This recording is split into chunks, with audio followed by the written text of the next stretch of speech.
বন্ধুরা, আজকে রবিবার, এখন বাজে 10টা বাজতে 10 মিনিট বাকি। রবিবার আজকে আমি একটা ব্লগ ছেড়েছি কিছুক্ষণ আগে। সেই ব্লগে বললাম আমার রাতে রান্না হবে হলো রুটি আর আলুর দম বা আলু চচ্চড়ি। কিন্তু দেখো বলে ব্লগ ছেড়ে দিয়েছি। তারপরে ছেলে এখন বলছে, এই সন্ধ্যার সময় স্নান করেছে না, চুল কেটে এসছে, শ্যাম্পু ট্যাম্পু করে স্নান করেছে, ঠান্ডা লেগে যাচ্ছে, বলছে মুখে আমি টেস্ট পাবো না রুটি খেলে, খিচুড়ি করে দাও, খিচুড়ি খাবো। তো রুটি ক্যান্সেল হয়ে গেল। এখন আমি চলে আসলাম রান্নাঘরে, খিচুড়ি বানাবো। গোবিন্দভোগ চাল দিয়ে, মুগ ডাল দিয়ে, ফুলকপি, মটরশুঁটি, গাজর, আলু এসব দিয়ে খিচুড়ি করবো। আর কর্তাবাবু বললেন ডিমের ঝুড়ি খাবে, ডিমের ভুজিয়া যেটাকে বলে। তো দুধটা জাল দিয়ে নিই, জাল দিয়ে এখন খিচুড়ি চাপাবো। তো মুগ ডালটা আমি দেখো শুকনো কড়াইতে ভেজে নিচ্ছি, তেল ছাড়া, তেল দিয়ে নয়। কড়াইতে ভেজে নেবো লাল লাল করে, তারপরে ধোবো, ধুয়ে আমি ভেজকিতে জলের মধ্যে দিয়ে দেবো। ওইটাও গরম হয়ে ফুটতে ফুটতে আমি সবজিগুলো কেটে ধুয়ে ওই ডালাতে দিয়ে দিব। তারপরে নুন, হলুদ, লঙ্কা দেব, তারপরে চাল ধুয়ে দিয়ে দিব। আমি কিন্তু সবজিগুলো মোটে ভেজে দেবো না, কারণ অত রিচ রান্না আমি করি না। আমাকে টেস্ট হওয়ার জন্য সবজিগুলো একটু ভেজে করে। তারপরে যখন ফোড়ন দেয় আর কি, সম্বার দেয়, সে সময় কড়াইতে আদা বাটা আরও কী কী সব বাটা টাটা, জিরে বাটা টাটা দিয়ে কড়াইতে কষিয়ে নিয়ে তারপরে সম্বার দেন। তা দিই না, শুধু জিরে, তেজপাতা, শুকনো লঙ্কাই সম্বার দিব, কোনো মশলা টশলা আমি দিই না। আমি এভাবেই খিচুড়ি করি। ভাজা হতে থাক। আমার ডালটা ভাজা হয়ে গেছে। এবার ডালটা জলে ভেসে করতে কচিলে ধোবো, ধুয়ে তারপরে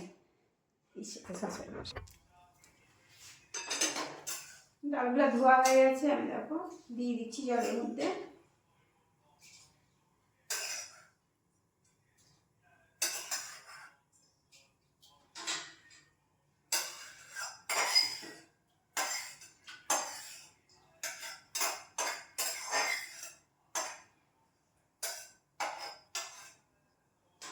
সবজি কাটতে বসবো। সবজিগুলো কেটে ধুয়ে জল দিয়ে এবার একটু ভাপিয়ে নিব। ভাপিয়ে জলটা ফেলে তারপরে সবজিটা পিষে দেবো, ওই ডালটার মধ্যে দিয়ে দিব। এর মধ্যে আছে আলু, ফুলকপি, মটরশুঁটি, শিম, গাজর আর একটু পেঁপে ছিল, পেঁপে দিয়েছি। এটা একটু এপাশে একটা ভাপিয়ে জলটা ফেলে খিচুড়িতে দিয়ে দিব। কারণ কর্তাবাবুর জন্য রান্না যেগুলো করা হয় সেগুলো সবসময় একটু সবজি ভাপিয়ে জল ফেলে করতে হয়। ডালটাতে আমি লঙ্কা দিয়ে দিয়েছি না তো, আর গ্যাসটা কমিয়ে রেখেছি, বাড়াবো। ওই সবজিটা দিয়ে তারপরে বাড়াবো।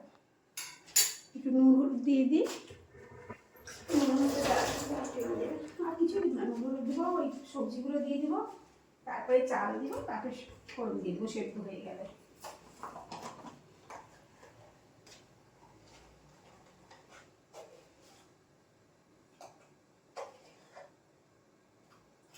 ওইটা রাখবো খিচুড়ি তো, ওটা চাল টাল করবে আর জল পড়বে।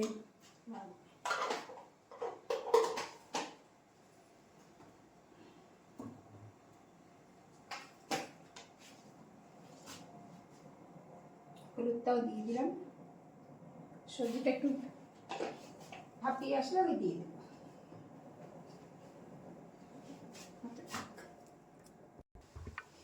দেখো এপাশে আমার সবজিগুলো সব উঠে ভাপিয়ে নিলাম। টকবক টকবক করে যাবো।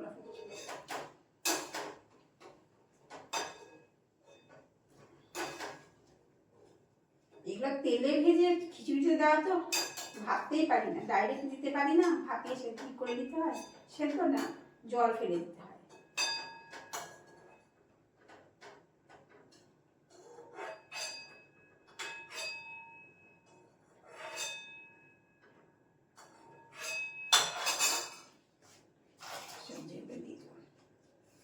এবার সেদ্ধ হতে রাখবো। ওই চালটা এনে চালটা ধোবো এবার। চালে ডালে সবজিতে একসঙ্গে সেদ্ধ হয়ে যাবে, চালটা এনে ধুয়ে দিতে দিতে। এই দেখো চাল মেপে এনে ধোয়াও হয়ে গেল, এবার দিয়ে দিব খিচুড়িতে। তবে এটা ফুটে গেলেই হয়ে যাবে খিচুড়ি, ঝটপট সম্বাদ দিয়ে দিলে।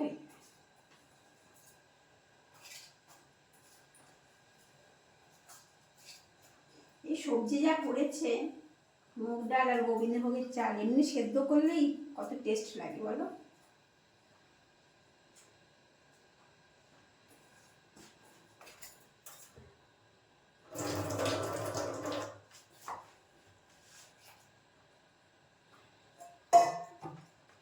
চালটা দিলাম, এবার ফুটুক।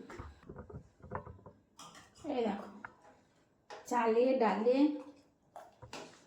সবজিতে ভরপুর এগুলো সব সেদ্ধ হবে, তারপরে আমি একটা ভালো করে সম্বার দিব, হয়ে যাবে খিচুড়ি। দেবে হতে থাকে, এবার সেদ্ধ হতে টাইম লাগবে।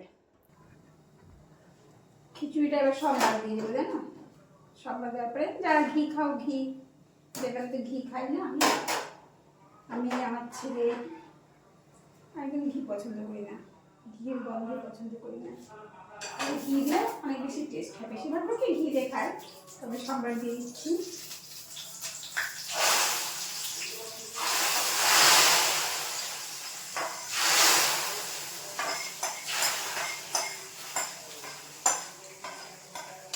এর মধ্যে একটু মিষ্টি দিয়ে অফ করে দেবো, আস্তে আস্তে জমে যাবে। গোবিন্দভোগের খিচুড়ি তবে একটু পাতলা করে নামাতে হয়, কারণ এটা গরম অবস্থা থেকে ঠান্ডা হতে হতে গেলে না অনেকটা চাপ চাপ হয়ে যায়। খিচুড়িটার অবস্থা, এবার একটু মিষ্টি দেবো, দিয়ে অফ করে দেবো।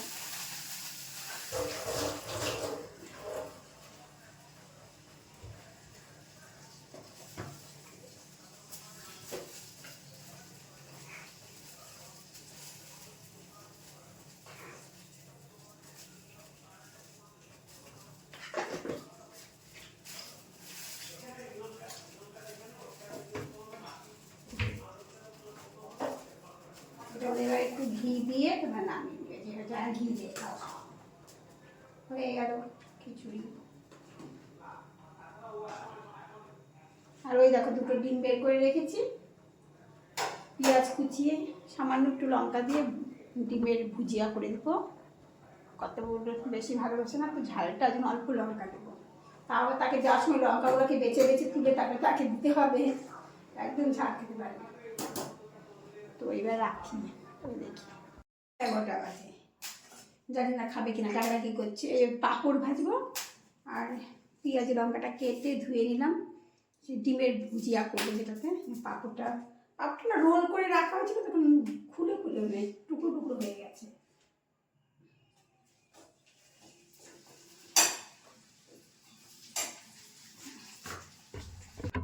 এই দেখো পাঁপড় ভাজা হয়ে গেল, এবার ওই তেলেই ডিমের ভুজিয়াটা করে নেবো। ডিমটা একটু ধুয়ে নেবো, তারপরে নুন হলুদ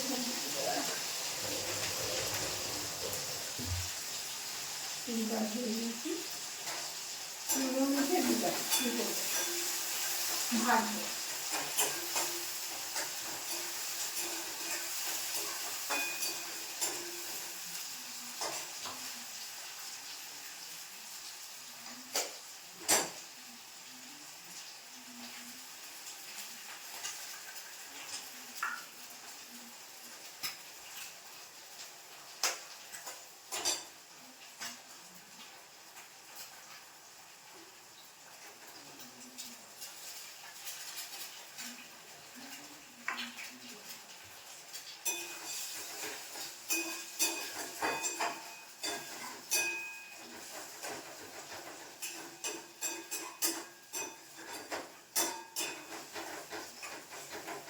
হাতটা ধুয়ে নিই, তারপরে নুন আর হলুদ দিয়ে দেবো।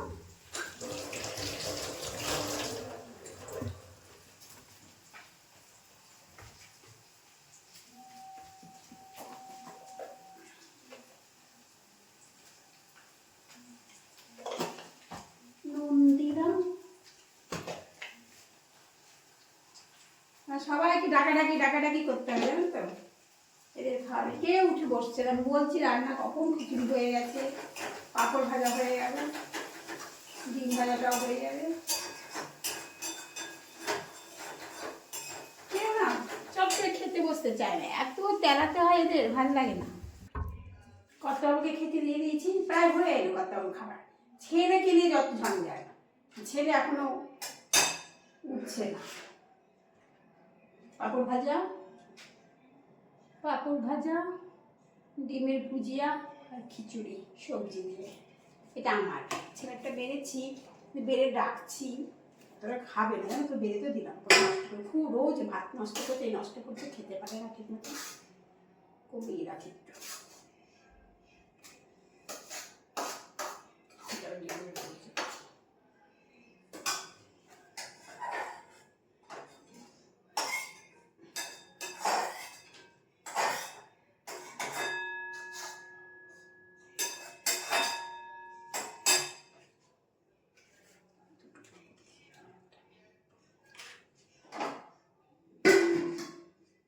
ব্যাস এই হলো আমাদের রাতের খাবার, খেয়ে নিই। খাওয়াটা কমপ্লিট হলো সবার, কাজ আছে প্রচুর, গ্যাস মুছবো, টোকাটা গুছাবো, অনেক কাজ আছে। এখন 12টা পার হয়ে গেছে, শুয়ে আবার একটু বেঁচে গেছে, এইসব করতে করতে 12:30 ফোন একটা বাজবে। তারপরে মেয়েকে ফোনে কথা, এইটুকুন খিচুড়ি রয়ে গেল, বেশিরভাগই শেষ হয়ে গেছে, এইটুকুন সকালে আমি খেয়ে নিতে পারবো। আর যদি ছেলে খাইতে ভালো খেতে চাইবে না, উঠবেই না। কালকে বাবা ডায়ালিসিস নেই, অফিস নেই, সুতরাং ও উঠবেই না। ডায়ালিসিস থাকলে দিতে যায়, অফিস থাকলে স্টেশনে নিয়ে যায়, ও উঠতে হয় সকালে, আর কে আর উঠবে না ও। কালকে একটু ঢিলা ঢিলা, দেরি করে উঠলে কোনো অসুবিধা নেই, তাড়াহুড়া নেই, সকাল সকাল রান্না নেই। গ্যাস ট্যাস মুছি পরিষ্কার করি।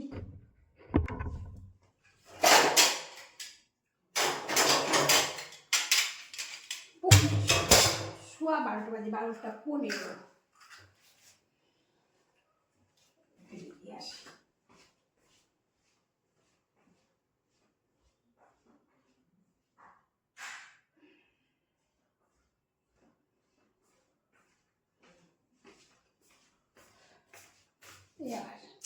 আর বসে কিছু না কিছু।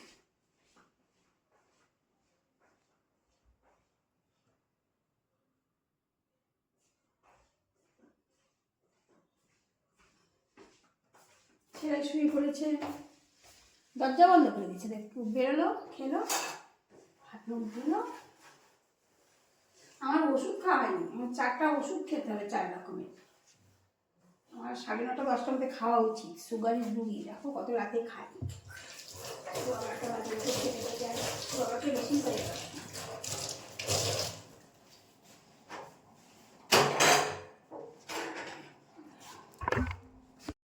মেয়ের সঙ্গে কথা হয়ে গেল।